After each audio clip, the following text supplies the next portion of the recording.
Minha filha entrou no quarto, sorrindo, com aquele ar de quem traz boas notícias, mas seus olhos brilhavam com uma ganância que eu conhecia bem. Mãe, vendemos suas joias e seu apartamento da praia. Precisávamos investir. Eu estava lendo meu livro de orações, respirei fundo para conter a tremedeira nas mãos e respondi, com a voz mais mansa que consegui encontrar. Que interessante, querida. Fizeram bem. Ela saiu feliz, batendo a porta. Sou a dona Helena, tenho 74 anos, sou viúva e, segundo minha única filha e meu genro, devo estar ficando gagá. O que eles não sabem é que antes de me aposentar e virar apenas a vovó que faz bolo, eu fui tabeliã-chefe de um dos maiores cartórios desta cidade por 35 anos. Eu conheço a lei, conheço assinaturas falsas e, principalmente, conheço a maldade humana, mesmo quando ela vem disfarçada de sangue do meu sangue. Bianca, minha filha, sempre foi uma menina mimada. A culpa, talvez, seja minha e do meu falecido marido, o Alberto. Nós demos tudo o que podíamos e o que não podíamos. As melhores escolas, viagens para a Disney, carro zero aos 18 anos. Mas parece que quanto mais a gente dá, mais o buraco da ingratidão aumenta. Ela se casou com o Ricardo, um rapaz de sorriso largo e conversa mole, que se diz empresário, mas que nunca vi pegar no pesado de verdade. Vivem de aparências, trocando de carro todo ano, enquanto as dívidas se acumulam debaixo do tapete. Eu continuei sentada na minha poltrona de veludo bege, com o livro aberto no colo, mas as letras já não faziam sentido nenhum. Meu coração estava disparado, batendo descompassado no peito, uma mistura de angústia e uma raiva gelada. As joias. Meu Deus, as joias. Não eram apenas pedras e ouro, eram a minha história. Havia o colar de pérolas que minha mãe me deu quando me formei, o anel de rubi que o Alberto me entregou no dia em que a Bianca nasceu, e o conjunto de safiras que compramos na nossa viagem de bodas de prata. Cada peça daquelas carregava uma memória, um pedaço da minha alma. E o apartamento da praia, aquele era o meu refúgio, o lugar onde eu e Alberto planejamos envelhecer olhando o mar, onde passei os dias mais tristes do meu luto, buscando consolo no barulho das ondas. Eles venderam. Assim, simples, sem me perguntar, sem me consultar, levantei-me devagar. Minhas pernas doíam, a artrose atacava nos dias úmidos, mas a dor na alma era maior.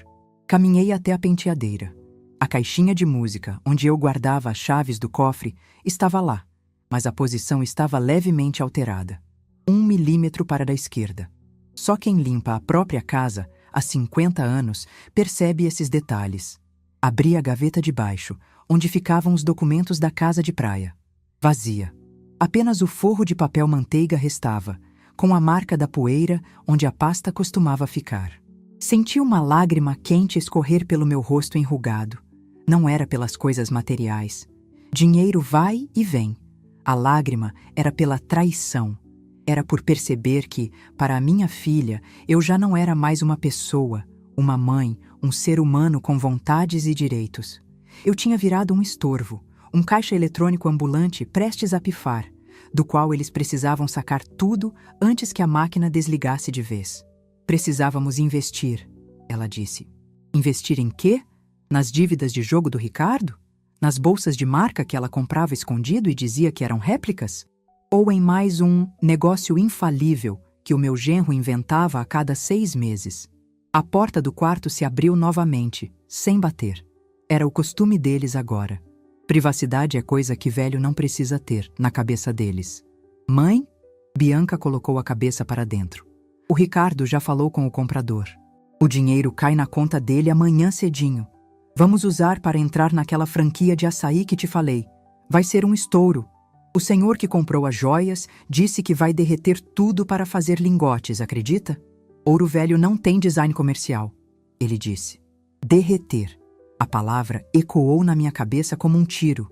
Derreter as lembranças do meu Alberto. Derreter o esforço de uma vida inteira de trabalho honesto. Engoli o choro. Apertei os dedos na capa dura do livro até as pontas ficarem brancas. Que bom, minha filha. Forcei um sorriso. Deus sabe como me doeu aquele sorriso falso. Se é para o bem de vocês, a mãe fica feliz. Ouro é só metal, não é mesmo? E aquele apartamento só dava despesa de condomínio. Bianca sorriu, aliviada. Ela esperava resistência, talvez uns gritos. Minha passividade era o sinal verde que ela queria. Exatamente, mãe. A senhora é tão compreensiva. Ah, vamos jantar fora hoje para comemorar? Uma pizza? Hoje não, filha. Estou com um pouco de enxaqueca. Vou ficar aqui quietinha. Podem ir vocês. Comemorem o novo negócio. Ela veio até mim, me deu um beijo na testa. Um beijo frio, rápido, que cheirava a perfume caro comprado com o meu cartão de crédito suplementar, e saiu saltitante. Ouvi a voz do Ricardo no corredor. Ela aceitou? Eu disse, amor. Sua mãe já não entende mais o valor das coisas. Foi mais fácil do que tirar doce de criança. Ouvi a porta da frente bater. O motor do carro ligou e se afastou. O silêncio tomou conta da casa. Foi nesse momento que a velhinha Gagá desapareceu. Endireitei as costas. A dor na coluna parecia ter sumido, substituída por uma adrenalina que eu não sentia desde os tempos em que desmascarava grileiros de terras no cartório. Caminhei até a porta. Tranquei-a por dentro. Fui até a janela e fechei as cortinas pesadas. Eles achavam que tinham vendido meu apartamento. Eles achavam que tinham vendido minhas joias.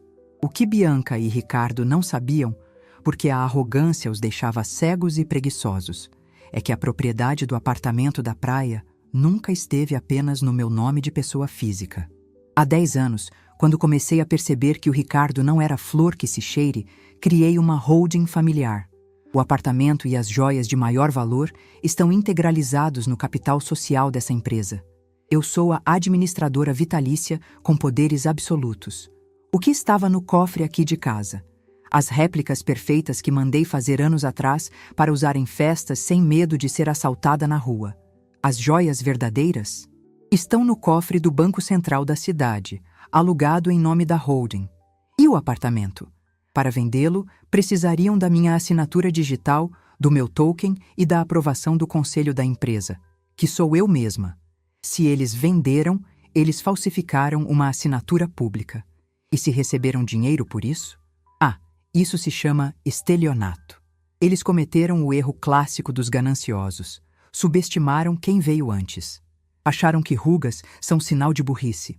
Peguei o telefone fixo que ficava na cabeceira da cama. Disquei um número que eu sabia de cor, mesmo sem ligar há meses. Tocou 2 vezes. Escritório de Advocacia Siqueira e Associados. Boa tarde. Atendeu a secretária. Boa tarde, minha querida. Gostaria de falar com o Dr. Cláudio Siqueira. Diga a ele que é a Helena do cartório. Houve um silêncio breve, seguido de uma mudança imediata no tom de voz. Dona Helena, que honra! Só 1 minuto, vou transferir agora mesmo. Ele está em reunião, mas para a senhora ele atende. Segundos depois, a voz grave e rouca do meu velho amigo Cláudio soou do outro lado. Helena, aconteceu alguma coisa? Você nunca me liga a essa hora. Aconteceu, Cláudio. Minha voz saiu firme, sem nenhum traço da velhinha frágil que eu fingia ser para minha filha. Aconteceu que a cobra que eu criei tentou me picar hoje. Bianca e o marido acabaram de vender meu apartamento da praia e minhas joias. Venderam? Mas como? Está tudo blindado na holding. Você assinou algo? Não assinei nem um papel de pão, Cláudio. Eles pegaram as escrituras antigas, as cópias que ficam aqui em casa e as réplicas das joias. Provavelmente falsificaram minha assinatura ou usaram aquela procuração de 2015 que eu revoguei faz 3 anos, lembra? Ouvi o barulho de uma cadeira sendo arrastada e o som de um teclado sendo digitado com força. Se usaram a procuração revogada, é fraude. Se falsificaram a assinatura, é crime grave. E se venderam as réplicas como verdadeiras? Helena, eles se meteram com agiotas ou gente perigosa? Porque quem compra joia e imóvel assim, sem verificar a procedência na hora, o Ricardo disse que é um investidor. Provavelmente algum trambiqueiro amigo dele. Cláudio, eu quero que você prepare tudo. Quero o bloqueio imediato de qualquer transação no meu CPF, quero uma auditoria nas contas que a Bianca movimenta e, principalmente, fiz uma pausa, olhando para a foto do Alberto na parede. Ele sempre foi mole com a menina. Mas eu sou a justiça. E a justiça, às vezes, precisa ser dura para ensinar. Principalmente, Cláudio, eu quero que você rastreie essa venda. Descubra quem comprou, porque se o dinheiro cair na conta do Ricardo amanhã, como eles disseram, eu quero estar pronta para o bote. Eles acham que eu estou dormindo, Cláudio, mas eu acabei de acordar. Entendido, Helena. Vou acionar minha equipe agora. Em 3 horas teremos o levantamento completo de quem é o comprador e qual cartório, se é que houve um, lavrou essa insanidade. Você está segura aí? Estou. Eles saíram para comemorar a vitória. Vão voltar bêbados e felizes. Ok. Me dê 3 horas. Desliguei o telefone. O sol começava a se pôr lá fora, pintando o quarto de laranja e roxo. Caminhei até o espelho. Encarei meu reflexo. Cabelos brancos, pele flácida, manchas de idade nas mãos. Mas nos olhos... nos olhos ainda havia aquele brilho de aço que fazia os advogados tremerem quando eu rejeitava uma escritura mal feita. Abri meu guarda-roupa. No fundo, atrás dos casacos de lã que eu raramente usava, havia uma caixa de sapatos velha. Dentro dela, não havia sapatos. Havia um gravador digital, pequeno e discreto, que eu usava nas reuniões de condomínio. Testei as pilhas, funcionando perfeitamente. Coloquei o gravador no bolso do meu hobby. Fui para a sala e me sentei na minha poltrona habitual. Liguei a televisão, mas deixei no mudo. Fiquei ali, no escuro, esperando. A casa estalava, como se também estivesse tensa. Eu podia sentir a presença silenciosa das minhas memórias naquele lugar, todas ultrajadas pela ganância da minha filha. Cada quadro na parede, cada bibelô na estante parecia gritar por justiça. Eles acharam que podiam vender a minha vida. Acharam que podiam apagar a minha história em troca de dinheiro fácil. Olhei para o relógio. 1 hora se passou, depois 2. O telefone tocou. Era o Cláudio. Helena, você não vai acreditar no que descobrimos. Fale, Cláudio. O comprador do apartamento, o suposto investidor, não é um estranho. É o agiota do bairro, aquele conhecido como Dentinho. E a escritura? Foi feita num cartório de uma cidadezinha do interior, onde o tabelião perdeu a licença semana passada, mas ainda está carimbando data retroativa. É um esquema grosseiro, Helena, mas o pior não é isso. O que é pior? Perguntei, sentindo um frio na espinha. O Ricardo deu o apartamento como garantia de uma dívida antiga. Ele não vendeu exatamente. Ele fez uma alienação fiduciária fraudulenta. Se ele não pagar em 30 dias, o agiota toma o imóvel. Só que, como o imóvel é da holding, essa garantia não vale nada. O Ricardo passou a perna num agiota perigoso, Helena, e deu as suas joias falsas como entrada nos juros. Respirei fundo. A situação era pior do que eu imaginava. Minha filha e meu genro não eram apenas ladrões. Eram burros. Eram suicidas. Eles tentaram me roubar, mas acabaram assinando uma sentença de morte com criminosos, usando bens que nem sequer podiam tocar. Helena? Cláudio chamou. Estou aqui. Obrigada, Cláudio. Isso muda tudo. O que você vai fazer? Quer que eu chame a polícia? Não, ainda não. A polícia só vai complicar agora. Se o Ricardo for preso, a dívida sobra para quem? E esse tal de Dentinho não vai querer saber de lei. Então, o que você vai fazer? Olhei para a porta da entrada. Ouvi o barulho do carro deles chegando. Riam alto, tropeçando nos degraus. A festa tinha sido boa. Eu vou fazer o que eu faço de melhor, Cláudio. Vou deixar eles acharem que estão no comando, enquanto eu preparo o terreno para eles caírem sozinhos. Deixe o processo pronto, mas não protocole nada ainda. Tenho um jantar para servir. Desliguei o telefone no momento exato em que a chave girou na fechadura. Bianca entrou, segurando uma garrafa de champanhe barata com Ricardo logo atrás, com o rosto vermelho e os olhos vidrados. Mãe! Ela gritou, vindo me abraçar. Você está acordada! Temos que brindar! O futuro nunca foi tão brilhante! Ricardo se jogou no sofá, rindo à toa. Dona Helena, a senhora não faz ideia do peso que tiramos das costas hoje. Negócios de gente grande. Sorri. Aquele meu sorriso de avó boazinha, inofensiva. Ajeitei o gravador no bolso do hobby e apertei o botão de gravar discretamente.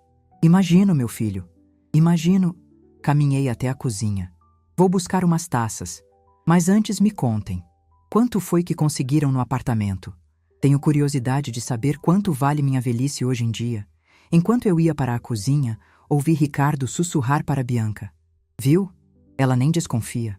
Amanhã o dinheiro do dentinho cai e a gente some com essa grana antes de pagar qualquer coisa. Vamos para Miami, amor. Parei com a mão na maçaneta da porta da cozinha. Meu coração gelou, mas minha mente estava pegando fogo. Eles não iam pagar o agiota. Iam fugir e me deixar aqui, sozinha, com um criminoso na porta querendo cobrar uma dívida garantida por um imóvel que ele não podia tomar, e joias que eram de vidro. Eles iam me deixar para morrer nas mãos de bandidos. Voltei para a sala com as taças na mão, o sorriso ainda mais largo, o veneno escondido sob a doçura. Aqui estão as taças, meus amores. Vamos brindar. Aquela noite, eu brindei com os meus algozes. Brindei a ruína deles, que eles mesmos haviam construído tijolo por tijolo. Eles pensavam que estavam comemorando a liberdade financeira. Eu sabia que eles estavam comemorando o último dia de paz de suas vidas medíocres, porque amanhã, quando o sol nascesse, a dona Helena, ex-tabeliã, entraria em cena. E eu não costumo perder causas. Um brinde à família, disse Ricardo, erguendo a taça. À família, respondi, bebendo um gole pequeno. Mal sabiam eles que em 3 horas eu já tinha armado a rede. Agora, só restava esperar os peixes se debaterem. Acordei antes do sol. Na verdade, acho que não dormi. Passei a noite cochilando em intervalos de 15 minutos, sempre com um olho aberto e o ouvido atento, como uma gata velha vigiando a toca. A casa estava em silêncio, exceto pelo ronco pesado do Ricardo, que atravessava as paredes do quarto de hóspedes, onde ele e Bianca dormiam o sono dos injustos. Levantei-me devagar, sentindo o estalo habitual no joelho esquerdo. Coloquei meus chinelos de lã e fui para a cozinha. O cheiro da casa de manhã cedo sempre foi o meu favorito. Cheiro de cera no chão de madeira, de limpeza, de lar. Mas hoje o ar parecia pesado, contaminado pela presença da traição que dormia no quarto ao lado. Enquanto passava o café no coador de pano, porque detesto essas máquinas modernas que fazem um café com gosto de plástico, minha mente trabalhava a 1000 por hora. Eu precisava saber a extensão do dano. O Cláudio tinha me dito o básico: agiota, dívida, falsificação. Mas eu, Helena, a mulher que revisou milhares de escrituras procurando vírgulas fora do lugar, precisava ver com meus próprios olhos. Caminhei na ponta dos pés até a sala. A jaqueta de couro sintético do Ricardo estava jogada sobre o sofá, como se ele fosse um adolescente largado e não um homem de 40 anos. O bolso interno estava estufado. Meu coração acelerou. Não por medo dele acordar. Ricardo tinha o sono pesado de quem bebeu uísque barato a noite toda, mas pela vergonha de ter que vasculhar os bolsos de alguém que eu acolhi como filho. Respirei fundo. A necessidade não tem lei. Sussurrei para mim mesma. Minha mão trêmula puxou um maço de papéis dobrados. Abri-os sobre a mesa de centro, sob a luz fraca da manhã que entrava pela fresta da cortina. O primeiro papel era um recibo de transferência bancária, agendada para hoje, mas pendente de autorização. O valor, meu Deus, era uma quantia irrisória perto do valor real do apartamento, mas o suficiente para eles viverem como reis por 6 meses em Miami. O segundo papel era o que me fez sentir um gosto amargo na boca. Passagens aéreas, só de ida, para amanhã à noite. Eles não iam apenas pegar o dinheiro e investir, como mentiram. Eles iam fugir. Iam me deixar aqui, sozinha, para lidar com a fúria do tal Dentinho, quando ele descobrisse que o apartamento não podia ser transferido e que as joias eram bijuterias de luxo. Eles iam me deixar como isca viva. Senti uma lágrima solitária escorrer, mas a sequei com raiva antes que chegasse ao queixo. A tristeza deu lugar a uma frieza cirúrgica. Olhei para o último papel, um contrato de gaveta, redigido de forma porca, cheio de erros de português, assinado por Ricardo e com uma falsificação grosseira da minha assinatura como avalista. Amador, murmurei. Tão amador que chega a dar pena. Tirei fotos de tudo com meu celular. Depois, dobrei os papéis exatamente como estavam e os devolvi ao bolso da jaqueta. Nada podia parecer fora do lugar. Voltei para a cozinha e me sentei com minha xícara de café. Enquanto o vapor subia, olhei para minhas mãos. Eram mãos enrugadas, com veias saltadas e algumas manchas senis. Para o mundo, eram mãos frágeis de uma vovó que só serve para tricotar e fazer cafuné. Para Bianca e Ricardo, eram mãos inúteis que seguravam uma herança que eles achavam ter direito de antecipar.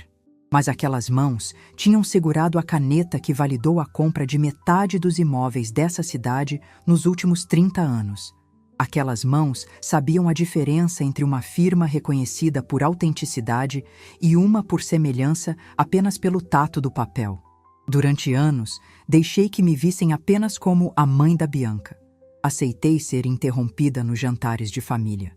Aceitei quando Ricardo explicava coisas óbvias de economia para mim, como se eu não tivesse administrado o fluxo de caixa de um cartório milionário. Ah, dona Helena, o mercado hoje é digital, ele dizia, com aquele sorriso condescendente. Eu apenas sorria e servia mais pudim. Eu me diminuí para que eles se sentissem grandes, e o resultado foi esse. Eles cresceram tanto na própria arrogância que acharam que podiam me esmagar. Acabou o pudim, Ricardo, disse para o nada, sentindo uma força antiga despertar no meu peito. Agora você vai ter que engolir a verdade a seco. Terminei o café num gole só. Precisava sair de casa antes que eles acordassem. Precisava ir ao meu quartel-general. Deixei um bilhete na mesa. Fui à padaria comprar pão fresco e depois vou à missa das 7. Volto logo. Tem bolo no forno. Mentira. O bolo era de ontem. Peguei minha bolsa, chamei um carro de aplicativo e pedi para me deixar no centro da cidade, na frente do prédio espelhado onde ficava o banco. Eram 9 horas da manhã quando a agência abriu. O segurança, um rapaz novo que não me conhecia, barrou minha entrada na porta giratória porque minha fivela do cinto apitou. A senhora precisa tirar os metais, vó, disse ele sem muita paciência. É uma prótese no fêmur, meu filho. E meu nome não é vó. É Helena. O gerente da agência, Sr. Mendonça, que passava pelo saguão naquele momento, parou bruscamente ao ouvir minha voz. Ele ficou pálido, depois abriu um sorriso largo e correu até mim. Dona Helena, que surpresa maravilhosa! Libera a porta agora, rapaz. Essa mulher é uma lenda viva desta cidade. Entrei com a cabeça erguida. Mendonça me levou para a sala dele, serviu água gelada e fechou a porta. Em que posso ajudar a nossa cliente mais estimada? Veio visitar o cofre? Vim, Mendonça. Mas antes, preciso de um extrato detalhado da movimentação da conta conjunta que tenho com a Bianca. E preciso bloquear meu cartão de crédito suplementar que está com ela. Agora. Alegue suspeita de fraude. Mendonça não fez perguntas. Ele conhecia meu histórico. Sabia que eu não dava ponto sem nó. Enquanto ele digitava, observei o escritório. Tudo ali exalava poder e controle. Coisas que eu tinha, mas que escolhi não exibir em casa para manter a paz. Que erro! A paz sem respeito é apenas uma trégua antes da guerra. Feito, dona Helena. O cartão vai ser recusado na próxima tentativa. E sobre a conta conjunta? Bom, está no limite do cheque especial. Suspirei. Eu depositava minha aposentadoria lá para ajudar nas despesas da casa. Eles tinham limpado tudo. Tudo bem. Isso eu já esperava. Agora, vamos ao cofre. Descemos até o subsolo. O ambiente era frio, cheirava a metal e papel moeda. Quando Mendonça abriu a minha caixa de segurança, meu coração se acalmou. Elas estavam lá. As caixas de veludo azul e vermelho. Abri uma por uma. O brilho do anel de rubi do Alberto quase me cegou sob a luz fluorescente. O colar de pérolas verdadeiras, pesado, frio ao toque. As escrituras originais do apartamento da praia e da minha casa, todas em nome da Helena Patrimonial Liteda. Acariciei os papéis. Aquilo não era apenas dinheiro. Era a minha liberdade. Era a prova de que eu não estava louca nem senil. Eu tinha me protegido. Eu tinha construído uma fortaleza que a burrice do Ricardo e a ambição da Bianca não conseguiam transpor. Mendonça, chamei, sem tirar os olhos das joias. Quero que você faça uma cópia autenticada dessa matrícula atualizada do imóvel da praia. E quero que prepare uma declaração do banco atestando que essas joias estão sob custódia ininterrupta aqui há 5 anos. Para fins judiciais? Ele perguntou, o tom de voz grave. Para fins de sobrevivência, meu amigo. E de educação. Saí do banco com os documentos na bolsa, sentindo-me 5 quilos mais leve e 10 anos mais jovem. Mas ainda tinha uma parada antes de voltar para casa. Pedi ao motorista para passar na frente da loja de penhores do centro. aquela que todo mundo sabe que funciona como fachada para rolos maiores. Não entrei. Apenas observei de longe. Vi um homem saindo, um sujeito baixo com dentes de ouro e uma corrente grossa no pescoço. Era o tal Dentinho? Provavelmente não. Agiotas grandes não ficam na porta. Mas o ambiente era pesado. Imaginei minha filha, com suas roupas de marca e nariz empinado, entrando num lugar daqueles para negociar com gente daquela estirpe. Ela não duraria 5 minutos sem a proteção do sobrenome do pai ou do meu dinheiro. E agora, ela tinha se jogado na cova dos leões voluntariamente. Meu celular vibrou. Era o Cláudio. Helena, a situação é mais complexa. O Ricardo não deve só para o Dentinho. Descobri que ele tem notas promissórias espalhadas pela cidade. O carro dele está com busca e apreensão. A viagem para Miami não é férias, é fuga definitiva. Se eles embarcarem amanhã, você nunca mais vê a cor do dinheiro que eles roubaram da sua conta conjunta. E os credores vão bater na sua porta, achando que você é cúmplice. Eles não vão embarcar, Cláudio, respondi, olhando para o trânsito caótico da cidade. Como você vai impedir? Vai trancar a porta? Não, vou fazer algo pior. Vou deixá-los acreditar que o plano deu certo até o último segundo. O tombo é maior quando se cai do alto. Cláudio, preciso que você consiga o contato oficial desse tal Dentinho. Não para negociar dívida, mas para fazer uma denúncia anônima. Denúncia? De quê? De que ele comprou gato por lebre. Agiotas odeiam ser enganados, não é?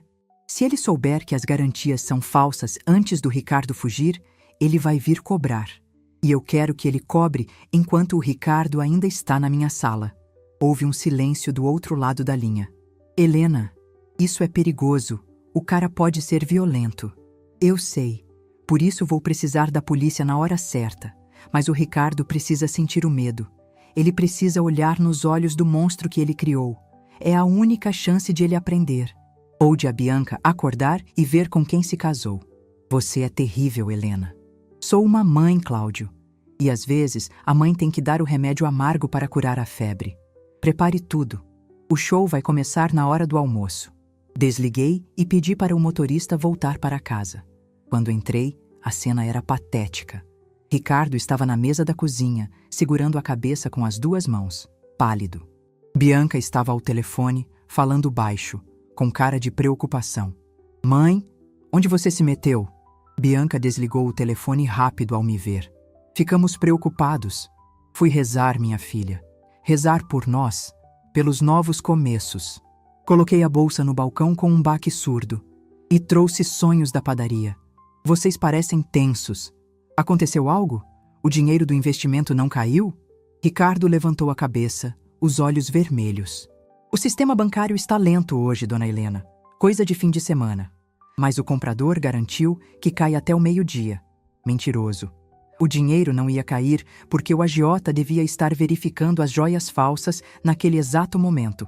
Ou tentando registrar o imóvel e dando de cara com a trava da holding. O relógio estava correndo. Ah, entendo. Sentei-me calmamente e comecei a servir o café. Sabe, Ricardo, enquanto eu estava na rua, ouvi uma conversa engraçada na fila da padaria. Alguém dizia que a polícia está fazendo uma batida contra a agiotagem na cidade, prendendo bens, bloqueando contas. Deus nos livre de gente assim, não é? Ainda bem que seus negócios são todos lícitos. Ricardo engasgou com o café. Bianca ficou branca como papel. Polícia? Ela gaguejou. É. Disseram que estão pegando quem faz contrato de gaveta e lavagem de dinheiro. Mas comam, os sonhos estão frescos. O creme é uma delícia. Observei os 2 trocarem olhares de pânico. O medo estava se instalando. Era o primeiro passo do meu plano. De repente, o celular do Ricardo tocou. Um toque estridente que fez os 2 pularem na cadeira. Ele olhou para o visor e suas mãos começaram a tremer visivelmente. Ele não atendeu. Não vai atender, meu filho? Pode ser o banco, disse eu, com a inocência de uma santa. É número desconhecido. Deve ser telemarketing. Ele mentiu, suando frio. O telefone parou. 1 segundo depois, chegou uma mensagem. O bip ecoou na cozinha silenciosa. Ricardo leu a mensagem e o celular escorregou de sua mão, caindo no chão com estrondo. O que foi? Bianca gritou. Ricardo olhou para mim, depois para ela. O terror em seus olhos era genuína. Ele disse que vem aqui. Agora. Quem vem aqui, Ricardo? Perguntei, cortando um pedaço do meu sonho e levando à boca. O investidor. Ele disse que quer ver a escritura original. Pessoalmente. Sorri internamente. O investidor tinha mordido a isca. Que ótimo! Exclamei. Convide-o para entrar. Tenho certeza de que ele vai adorar conhecer a verdadeira dona da casa. Ricardo me olhou com horror. Ele sabia que não tinha a escritura original. Ele sabia que tinha vendido fumaça. E agora, a fumaça estava prestes a sufocá-lo. Levantei-me, limpei as migalhas do vestido e fui até a gaveta onde guardava os talheres de prata. Vou arrumar a mesa da sala de jantar. Se vamos receber visitas de negócios, temos que mostrar classe, não é mesmo? Enquanto eu caminhava para a sala, ouvi Bianca sussurrar chorando. Ricardo, o que a gente faz? A gente não tem o documento. Ele vai nos matar. Cala a boca, Bianca. Deixa eu pensar. Ele sibilou de volta. Parei no corredor, fora de vista, e apertei o botão do meu gravador no bolso. Tic-tac, Ricardo. O tempo da impunidade acabou. A vovó Helena agora está no comando, e a lição de casa de hoje vai ser inesquecível. Fui até a janela da sala e afastei a cortina. Um carro preto com vidros escuros acabava de estacionar do outro lado da rua. Não era a polícia. Respirei fundo. A audácia da juventude ia colidir de frente com a estratégia da experiência. Podem vir, sussurrei para o vidro da janela. A casa está arrumada. E a dona está acordada. A campainha tocou. Não foi um toque breve, educado. Foi um toque longo, insistente, como se o botão estivesse sendo esmagado por um dedo impaciente e pesado. O som ecoou pela sala de estar como um gongo anunciando o início de uma luta. Ricardo deu um pulo no sofá, tão alto que derrubou a almofada de veludo no chão.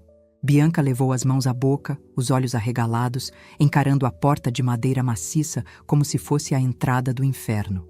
Eu continuei dobrando calmamente os guardanapos de linho sobre a mesa de jantar. Alinhei as pontas com precisão milimétrica. Vocês não vão atender?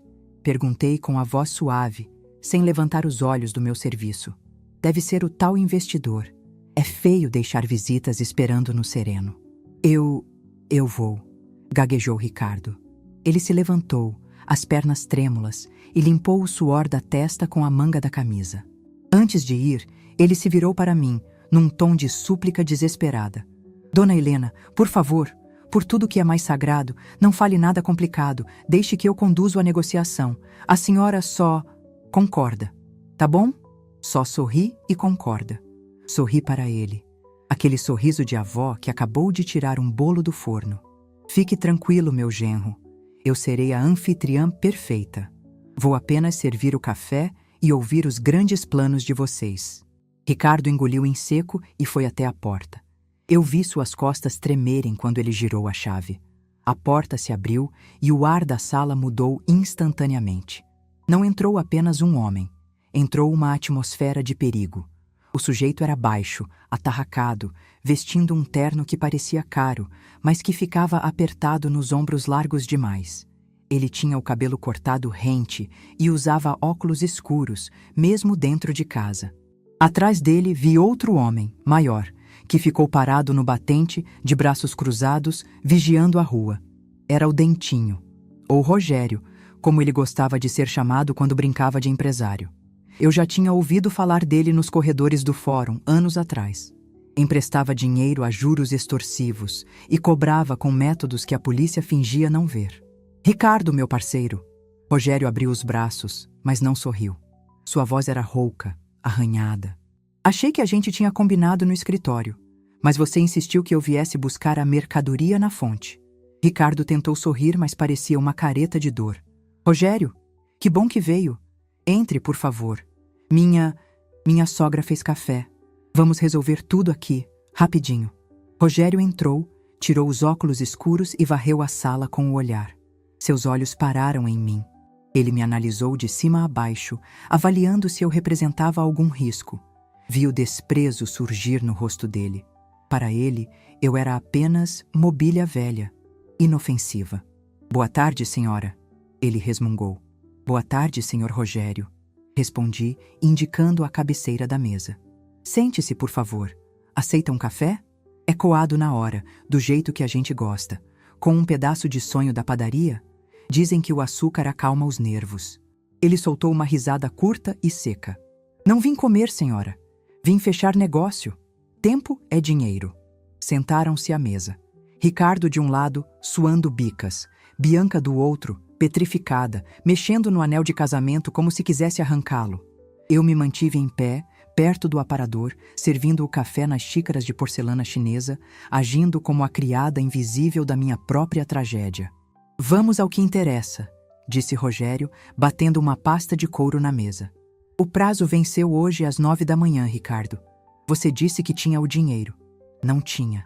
Disse que ia transferir. Não transferiu. Agora eu quero a garantia. A escritura do apartamento e as joias. Ricardo olhou para mim apavorado. Ele esperava que eu simplesmente entregasse as coisas? Que eu subisse e buscasse as joias falsas e a escritura que nem estava aqui? Claro, claro! Ricardo gaguejou. Minha sogra, a dona Helena, ela está super de acordo. Né, dona Helena? O apartamento da praia, a gente decidiu vender para investir na franquia. Todos olharam para mim. O silêncio na sala era tão pesado que eu podia ouvir o tic-tac do relógio de parede no corredor. Coloquei o bule de café na mesa devagar. Apoiei as mãos no encosto da cadeira vazia, na cabeceira oposta à de Rogério. Ah, meu filho é tão empreendedor. Comecei, com um tom de orgulho ingênuo. Sempre pensando no futuro. Sim, senhor Rogério, o Ricardo me disse que o senhor é um investidor muito sério, que vai cuidar bem do meu apartamento. Aquele lugar é especial, sabe? Tem vista para o mar. Rogério relaxou os ombros. Ele achou que tinha vencido. Achou que eu era apenas uma velha boba assinando a própria sentença de miséria. Pois é, dona Helena. Negócio é negócio. O apartamento vai ficar em boas mãos. Agora preciso que a senhora assine aqui a transferência de posse e me entregue as joias que o Ricardo prometeu como parte do pagamento dos encargos administrativos. Ele empurrou um papel na minha direção. Um contrato de gaveta, mal redigido, sem formatação jurídica adequada. Peguei o papel. Tateei o bolso do meu hobby procurando meus óculos de leitura. Ah, a vista já não é mais a mesma, comentei, demorando propositalmente. Coloquei os óculos na ponta do nariz. Deixe-me ver. Transferência de direitos possessórios. Irrevogável. Que palavras bonitas. Ricardo estava roxo. Ele sabia que aquele papel não valia nada sem a escritura pública, mas ele estava tentando ganhar tempo, tentando fazer o Rogério sair dali com alguma coisa antes de fugir. Mãe, só assina logo, por favor. Bianca sussurrou, a voz embargada. O moço tem pressa. Continuei lendo, ignorando o pedido dela. Franzi a testa, como se estivesse confusa. Senhor Rogério, me tire uma dúvida de leiga. Perguntei, olhando por cima dos óculos. Aqui diz que o Ricardo está vendendo o apartamento situado na Avenida Atlântica, número 400. É esse mesmo, Ricardo? É, mãe. Pelo amor de Deus, é esse! Ricardo quase gritou. Que estranho. Murmurei, pegando uma caneta, mas sem tirar a tampa. Porque eu me lembro que, quando meu falecido marido Alberto comprou esse imóvel, nós tivemos um problema com o IPTU. E para resolver, o advogado na época, o Dr. Cláudio... O senhor conhece o Dr. Cláudio Siqueira? Ele é muito famoso aqui na cidade. Ao ouvir o nome do advogado, Rogério se impertigou na cadeira. O nome Siqueira impunha respeito até no submundo. O que tem o advogado? Rogério perguntou, mais ríspido. Então, ele nos orientou a colocar o imóvel em nome de uma empresa. Sabe como é? Para pagar menos imposto na herança. Uma tal de holding. Fiz uma pausa dramática, olhando inocentemente para Ricardo. Ricardo, você avisou ao senhor Rogério que o apartamento não é meu? Que ele pertence a Helena em Alberto Patrimonial Liteda? O som de uma xícara batendo no pires quebrou o silêncio. Foi Bianca, que tremia tanto que não conseguia segurar a porcelana. Ricardo parou de respirar. Ele olhou para Rogério. Rogério olhou para Ricardo. A máscara de homem de negócios de Rogério caiu, revelando a face do predador. Ricardo... Rogério falou baixo, num tom que fez os pelos do meu braço se arrepiarem. O que a velha está falando? O apartamento é de pessoa jurídica? Não. Quer dizer, sim, mas ela é a dona. É a mesma coisa. Ricardo tentava explicar, gesticulando freneticamente. Ela assina, a empresa assina. Dá no mesmo.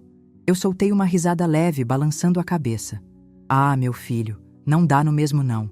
Eu trabalhei 35 anos em cartório, você sabe. Virei-me para Rogério, com a expressão mais didática do mundo. Veja bem, senhor Rogério. Para vender um bem de uma holding, precisa de uma ata de reunião dos sócios, precisa da assinatura digital com token, precisa de certidões negativas da empresa. Se eu assinar esse papelzinho aqui que o senhor trouxe, sabe o que acontece? Rogério não respondeu. Ele estava fuzilando Ricardo com o olhar. Acontece que é crime, completei calmamente. Estelionato, fraude. E o senhor comprando pode ser acusado de receptação de bem fraudulento. Deus me livre de colocar um homem de bem como o senhor numa enrascada dessas com a polícia, não é? Ainda mais agora que estão fazendo aquela batida contra a agiotagem que comentei mais cedo. A menção à polícia foi o gatilho. Rogério se levantou bruscamente, derrubando a cadeira. Você tentou me passar a perna, seu verme? Ele agarrou Ricardo pelo colarinho da camisa, levantando-o do assento. Não, eu juro, eu ia resolver. A escritura está aqui em casa. Ricardo gritava, os pés balançando, quase saindo do chão. Bianca começou a chorar alto, escondendo o rosto nas mãos. A escritura que está aqui? Perguntei, caminhando até a estante da sala. Você diz essa aqui, Ricardo? Peguei a pasta que eles achavam que continha o documento original. Caminhei até eles e a joguei sobre a mesa. Ela deslizou e parou na frente de Rogério. Pode olhar, senhor Rogério. O Ricardo disse que pegou para mostrar ao senhor. Rogério soltou Ricardo com um empurrão, fazendo meu genro cair sentado no chão, ofegante. O agiota abriu a pasta com violência. Vazia.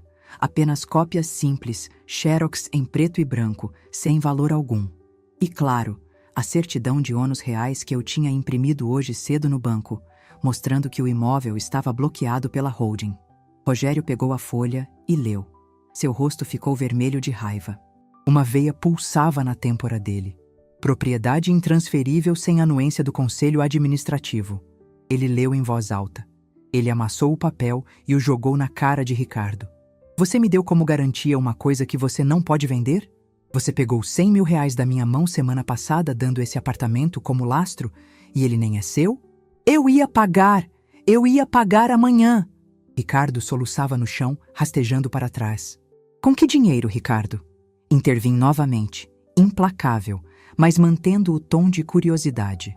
Com o dinheiro das passagens para Miami? A sala congelou novamente.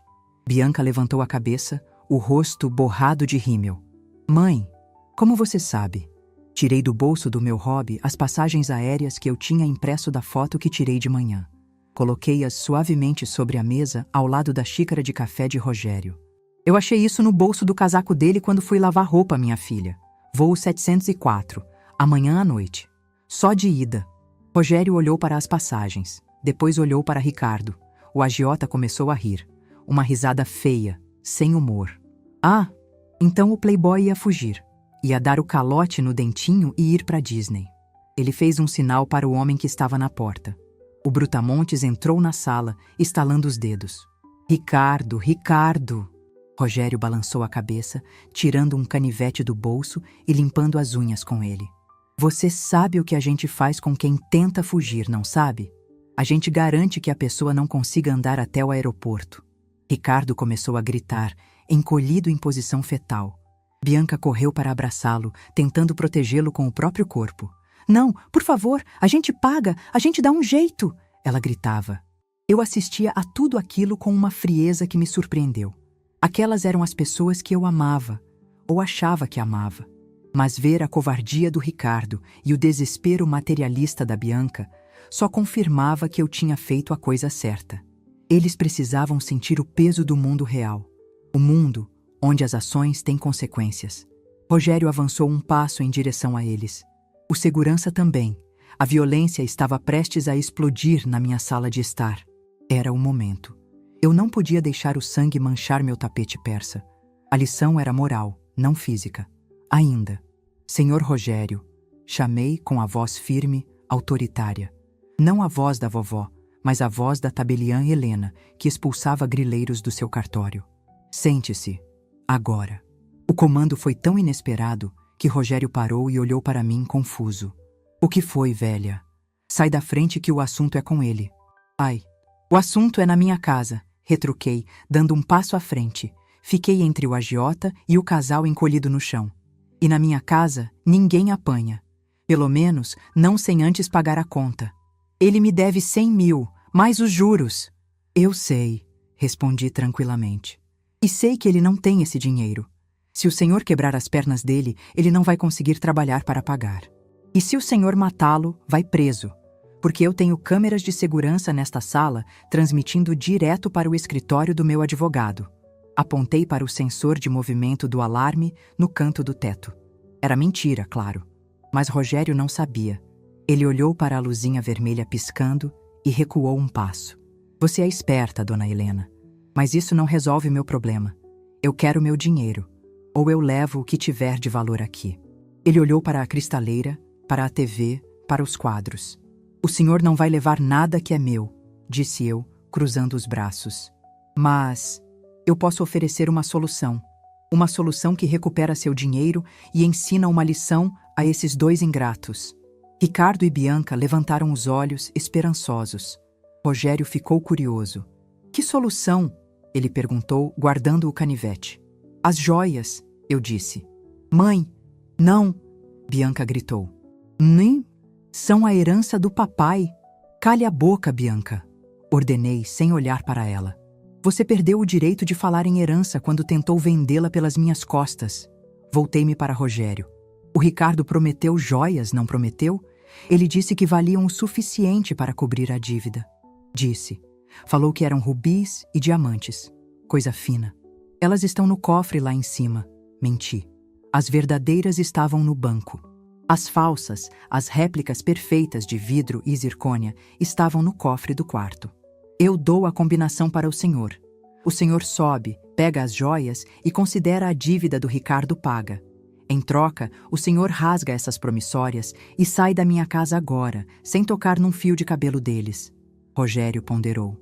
100 mil em joias era melhor do que um devedor quebrado no hospital.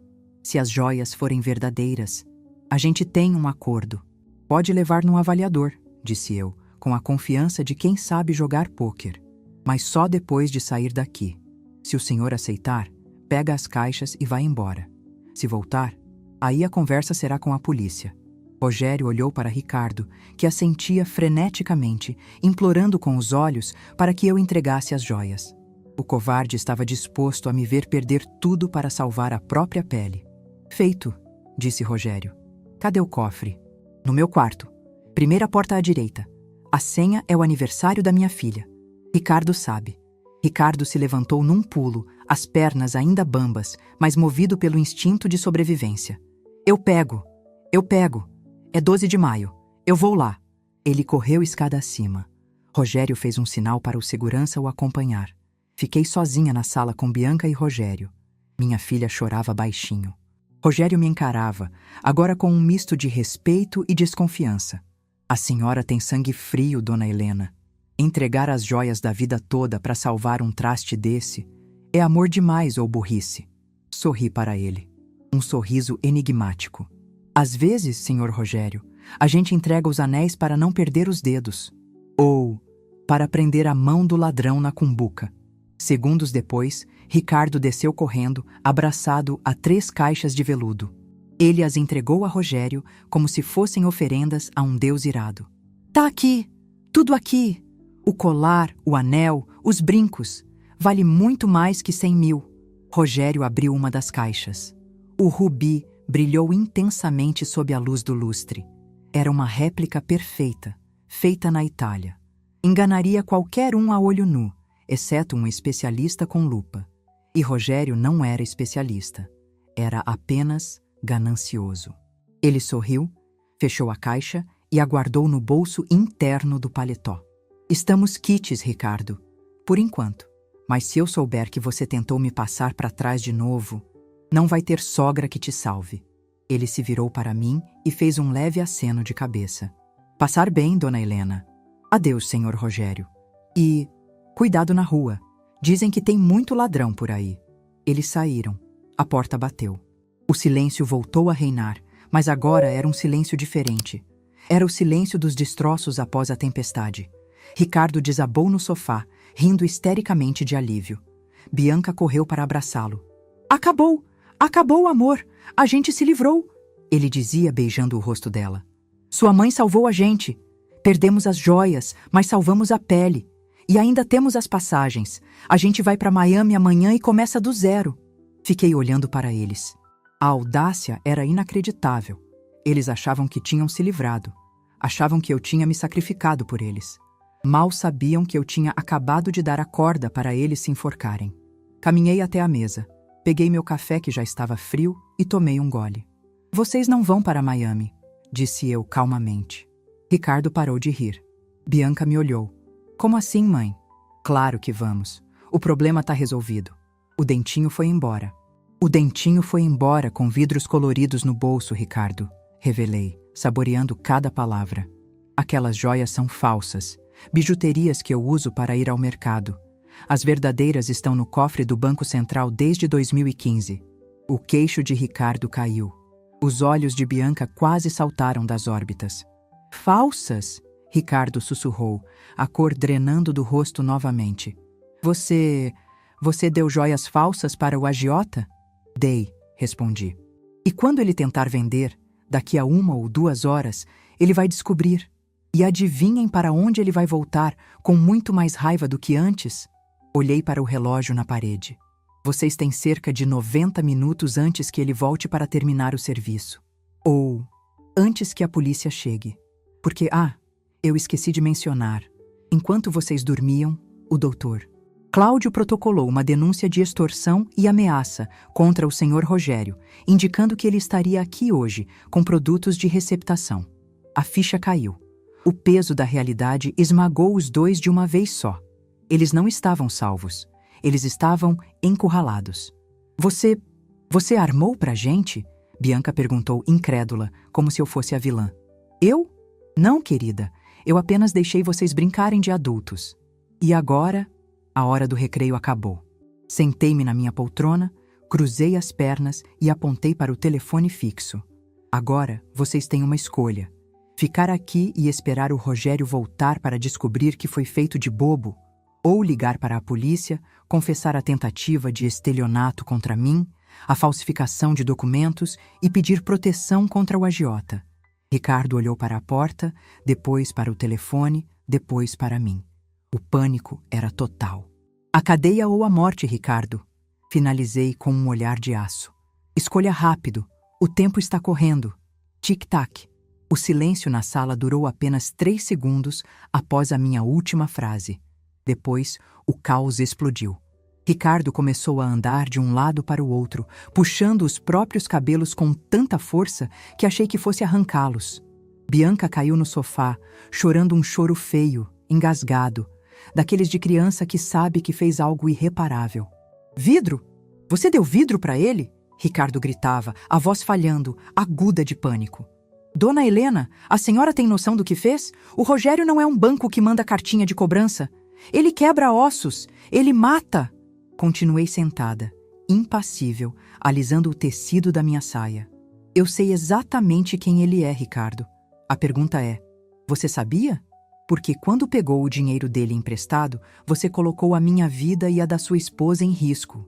Eu só estou devolvendo o risco para o colo de quem o criou. A gente tem que fugir, agora!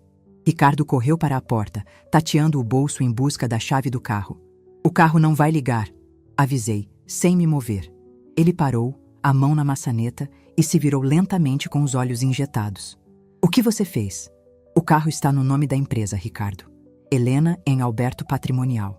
Assim que o Cláudio confirmou a fraude da venda do apartamento, ele acionou o bloqueio remoto via satélite e registrou a busca e apreensão.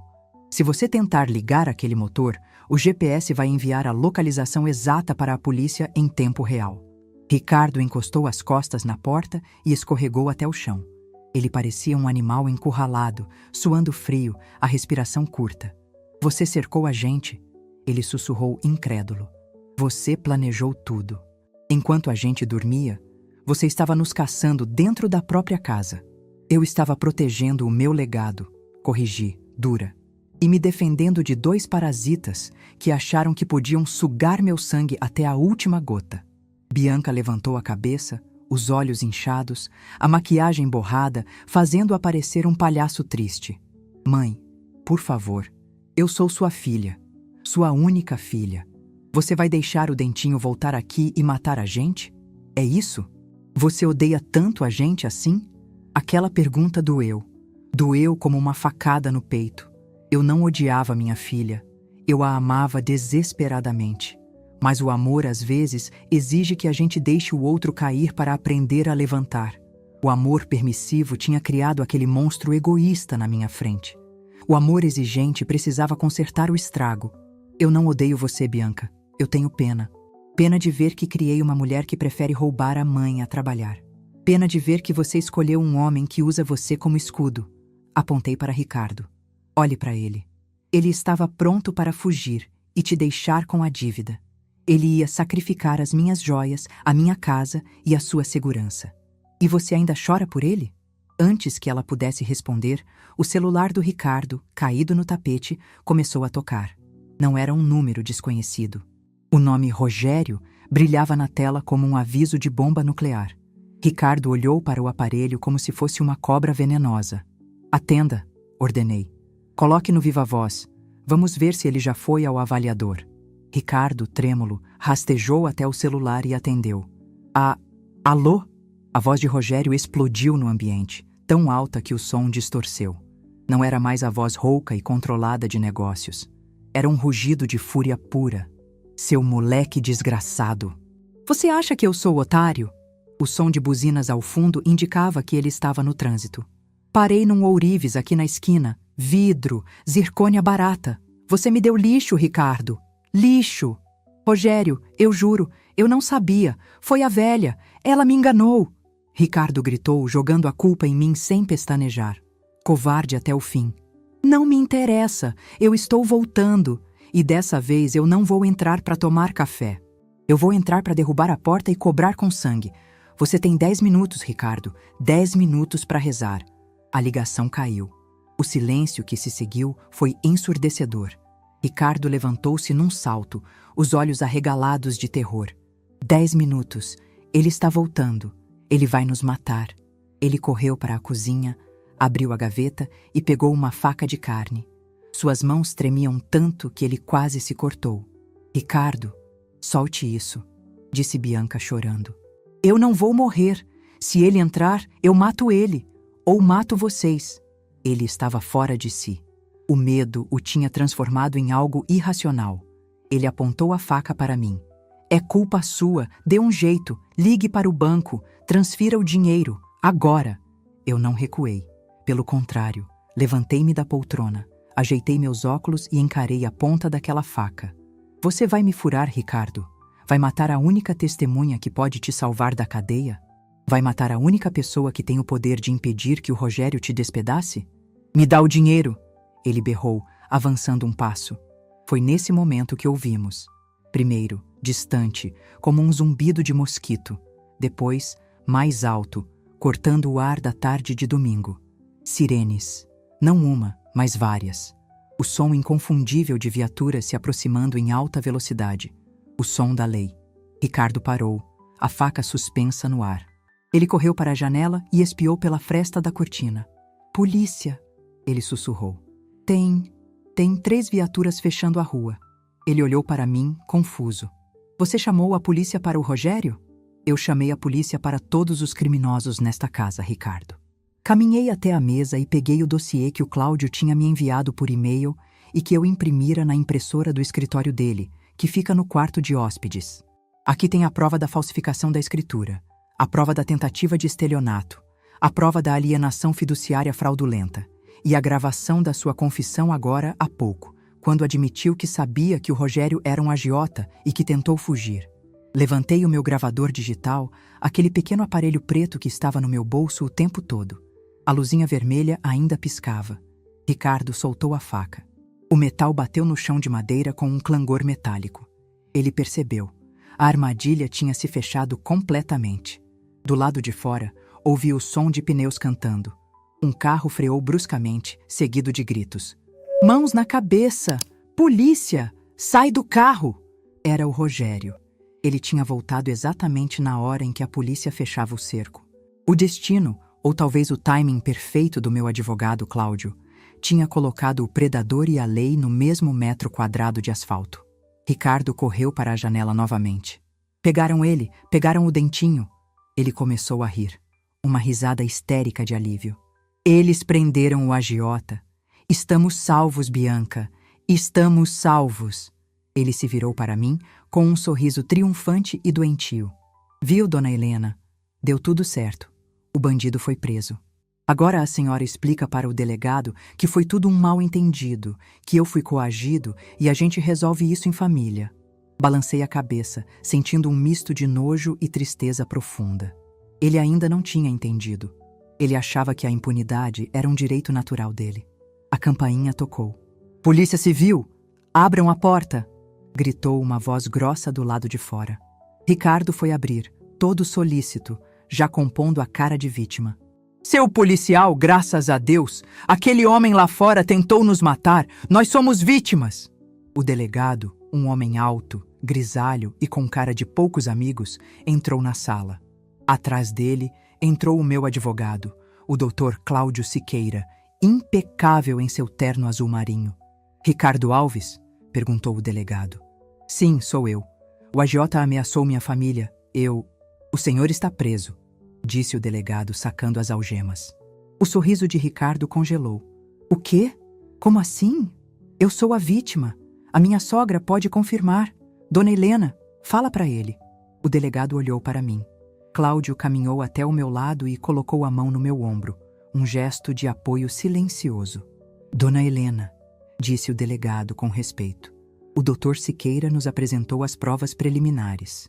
A senhora confirma que este homem e a sua filha, Bianca Helena, tentaram vender seu imóvel mediante fraude e falsificação de assinatura pública? O mundo parou por um segundo. Bianca levantou-se do sofá, branca como cera. Mãe, não faz isso.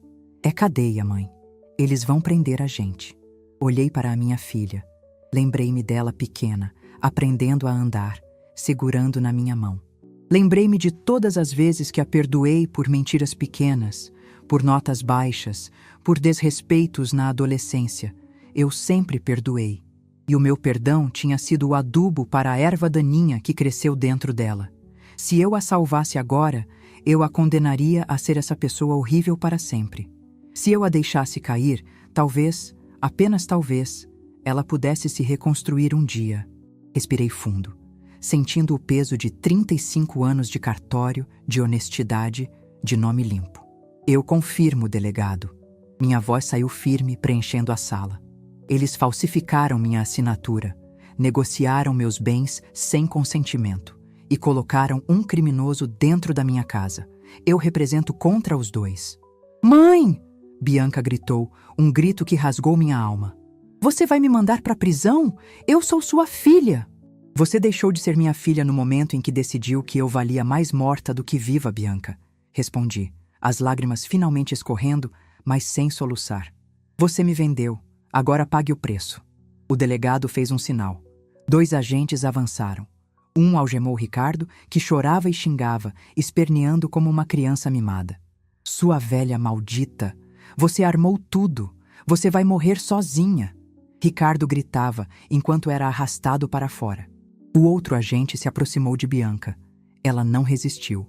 Ela apenas olhava para mim, com choque puro no rosto. Pela primeira vez na vida, ela ouvia um não definitivo. Pela primeira vez, o cartão de crédito da mamãe não ia pagar a conta. A senhora tem certeza, dona Helena? Perguntou Cláudio, baixinho, ao meu ouvido. Posso pedir para aliviarem para a Bianca na denúncia. Olhei para as algemas nos pulsos dela. Eram prateadas, frias. Não, Cláudio, se eu aliviar, ela nunca vai aprender. Deixe que a justiça siga o curso. Ela precisa saber que o mundo não é a Disney. Eles foram levados. A porta ficou aberta. Vi, da minha janela, a cena que entraria para a fofoca do bairro por décadas. O agiota Rogério sendo colocado num camburão, gritando ameaças. Ricardo sendo empurrado para dentro de uma viatura, berrando. E Bianca, minha princesinha, entrando cabisbaixa no carro da polícia, chorando em silêncio. A vizinhança inteira estava na rua. Dona Cida, do 302, olhava de boca aberta. O porteiro, seu Zé, balançava a cabeça. O delegado voltou à porta da sala. Precisaremos do depoimento formal da senhora na delegacia amanhã cedo. E, meus parabéns, dona Helena. Pouca gente tem a coragem de fazer o que é certo quando dói na própria carne. A justiça não escolhe parentesco, delegado. Obrigada. Eles partiram. As sirenes se afastaram, levando o barulho, a confusão e a traição para longe da minha casa. Fiquei ali, no meio da sala de estar revirada. A almofada no chão, a faca caída no tapete, as xícaras de café intocadas. Cláudio fechou a porta e se virou para mim. Você está bem, Helena? Quer que eu chame alguém? Uma enfermeira? Caminhei até o sofá e me sentei no lugar onde Ricardo estava minutos antes. O lugar ainda estava quente. Estou cansada, Cláudio. Muito cansada. Foi uma batalha e tanto. Você derrubou um esquema de agiotagem e uma fraude imobiliária numa tarde de domingo. Deveria estar orgulhosa. Orgulhosa? Sorri com amargura. Não existe orgulho em ver a filha sair algemada de casa, meu amigo. Existe apenas a paz triste de saber que o mal foi cortado. O que você vai fazer agora? Olhei ao redor. A casa parecia imensa, vazia. Mas pela primeira vez em anos, ela parecia minha de novo. O ar não estava mais pesado com a ganância de Ricardo ou a futilidade de Bianca. Agora, levantei-me e fui até a janela, abrindo as cortinas para deixar o sol do fim da tarde entrar. Agora eu vou mandar trocar as fechaduras. Vou contratar uma equipe de limpeza para tirar essa energia ruim daqui. E depois eu vou tomar aquele café que esfriou. Cláudio sorriu. Você é uma fortaleza, Helena. Sou apenas uma velha tabeliã que conhece a lei, Cláudio. E a lei da vida é clara. Plantou, colheu. Eles plantaram vento a vida toda. Hoje, colheram a tempestade. Acompanhei Cláudio até a porta. Quando ele saiu, tranquei a fechadura com 2 voltas. O clique do metal soou como música para meus ouvidos. Segurança, controle. Fui até a cozinha, joguei a faca de carne na pia e lavei as mãos. Esfreguei bem, como se quisesse tirar a sujeira moral daquele dia. Enquanto a água corria, pensei em Bianca na cela da delegacia. Ela teria medo, teria frio, mas estaria viva e longe das garras do Rogério. Eu a salvei da maneira mais dolorosa possível. Talvez daqui a 10 anos ela entenda, talvez nunca entenda. Mas isso não é mais problema meu. Meu problema agora era decidir o que fazer com o resto da minha vida, que eu acabara de resgatar das mãos deles. Peguei o telefone. Disquei para a minha corretora de imóveis, uma antiga amiga. Alô, Márcia. É a Helena. Sabe aquele apartamento da praia? Aquele que eu dizia que nunca ia vender? Sei sim, Helena. Mudou de ideia? Mudei. Coloque à venda. Mas não por necessidade. Quero vender para comprar uma casa no campo, longe daqui. Quero plantar orquídeas e criar galinhas. Cansei de criar cobras. Desliguei o telefone e olhei para a foto do Alberto na parede. Pisquei para ele. É, meu velho, a faxina foi pesada, mas a casa está limpa.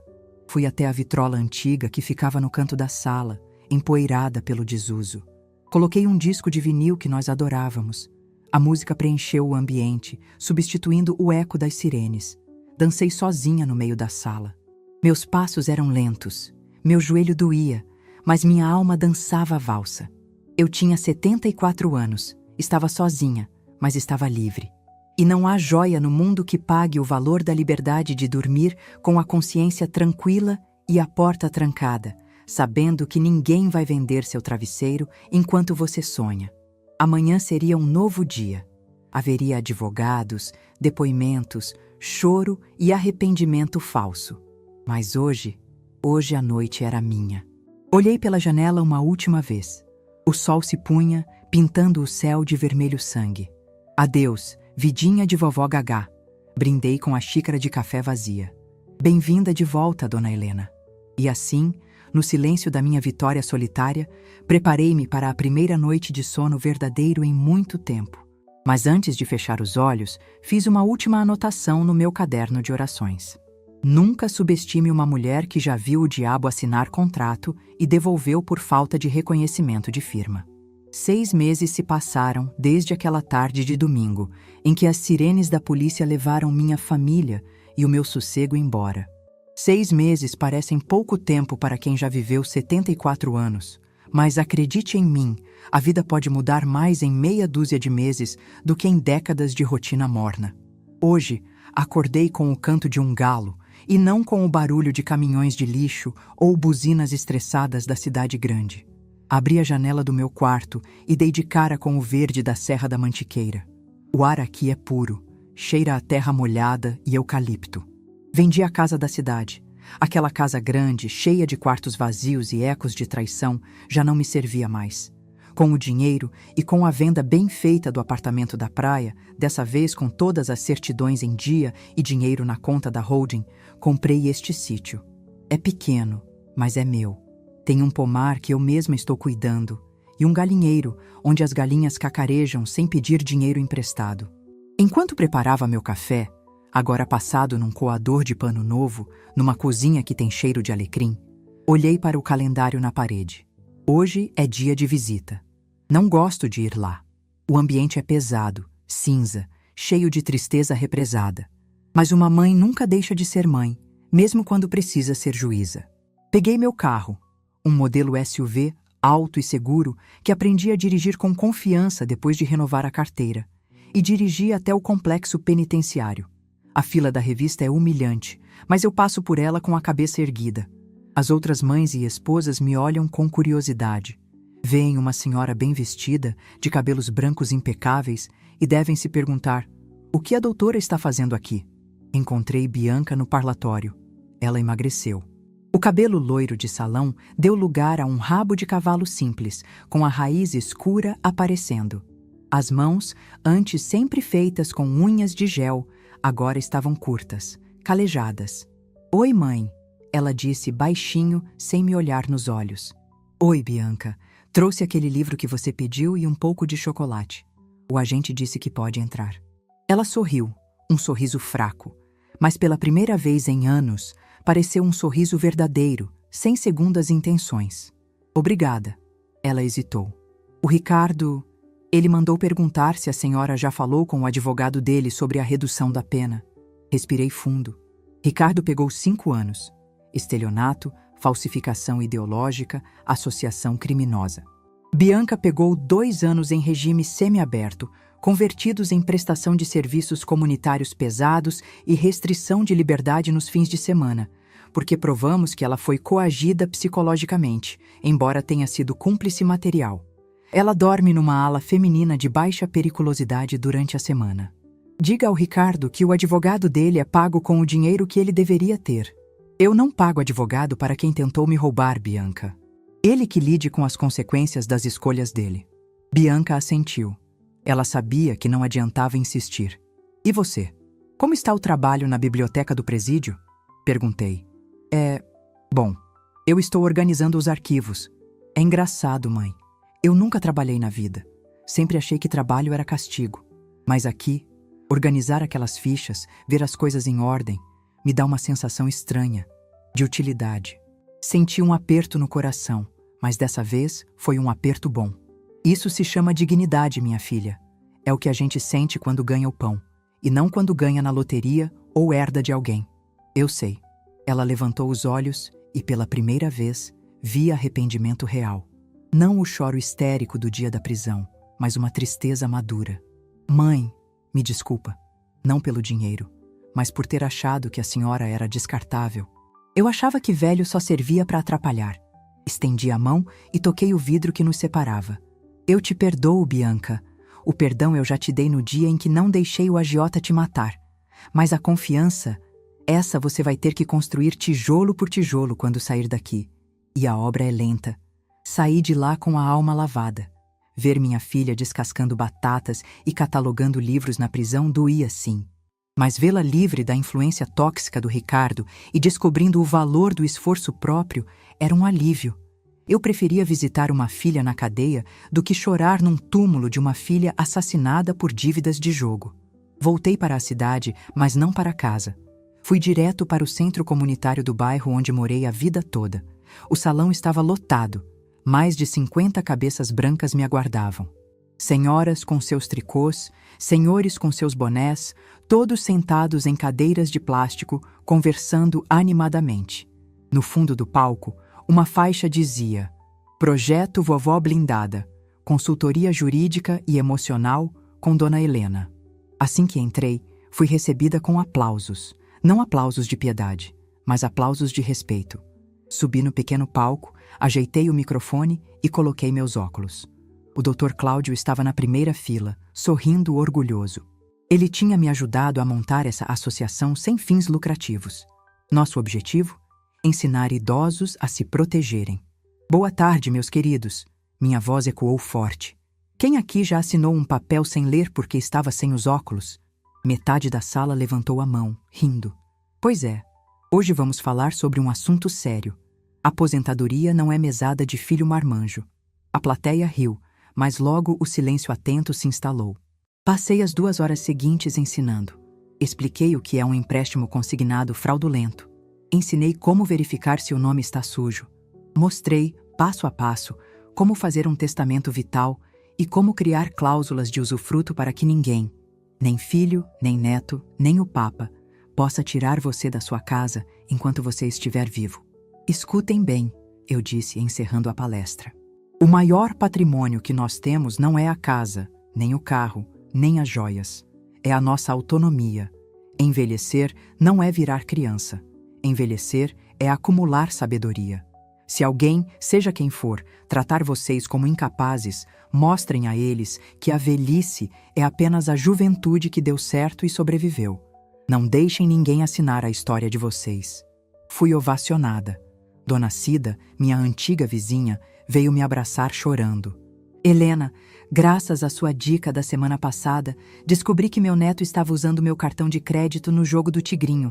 Cancelei tudo. Ele ficou bravo, mas vai ter que ir trabalhar. Você salvou minha aposentadoria. Sorri, sentindo uma onda de calor percorrer meu corpo. Eu não era mais apenas a ex-tabeliã ou a viúva solitária. Eu era uma líder. Eu tinha transformado a minha tragédia pessoal em um escudo para centenas de pessoas. O golpe que tentaram me dar virou a minha maior arma contra a injustiça. O Ricardo achou que ia me falir. Mal sabia ele que estava me dando uma nova carreira. Ao final da tarde, voltei para o meu sítio. O sol estava se pondo, tingindo as montanhas de roxo e dourado. Sentei-me na varanda, numa cadeira de balanço de vime. Servi uma taça de vinho tinto. O gato que adotei, a quem dei o nome de Juiz, pulou no meu colo, ronronando. Fiquei pensando na ironia da vida.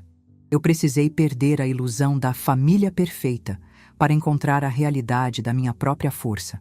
Muitas mulheres da minha idade têm medo da solidão. Elas aceitam migalhas de atenção, aceitam desrespeito, aceitam até roubo, só para ter alguém por perto no domingo. Eu escolhi a solidão digna em vez da companhia podre. E descobri que a solidão, quando é uma escolha, se chama liberdade. Tirei do bolso o meu celular. Abri o grupo do WhatsApp do Vovó Blindada. Havia dezenas de mensagens de agradecimento, fotos de bolos, convites para café. Eu não estava sozinha. Eu tinha construído uma nova família, unida não pelo sangue, mas pela vontade de viver com respeito. Olhei para as minhas mãos. As mesmas mãos que Ricardo achou fracas.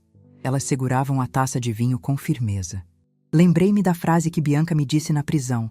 Mãe, você parece mais jovem. E era verdade. A tristeza envelhece, a raiva adoece, mas a justiça... a justiça rejuvenesce a alma. Dei um gole no vinho, sentindo o sabor encorpado. Brindei ao Alberto, onde quer que ele estivesse. Você foi mole com ela, Alberto, sussurrei para o vento. Mas deixa que eu consertei. A Bianca vai sair de lá uma mulher de verdade. E eu? Bom, eu estou apenas começando. A noite caiu, estrelada, magnífica. O silêncio do campo era uma canção de paz. Fechei os olhos e respirei fundo, sentindo-me imensa, indestrutível. Eles tentaram vender meu passado. Eu usei o troco para comprar meu futuro. E para você, que está me ouvindo e acha que já passou da idade de brigar pelo que é seu, aqui vai o conselho da Dona Helena. Não tenha medo de cortar os galhos podres da sua árvore genealógica. Às vezes, é a única maneira de a raiz voltar a respirar e dar novos frutos.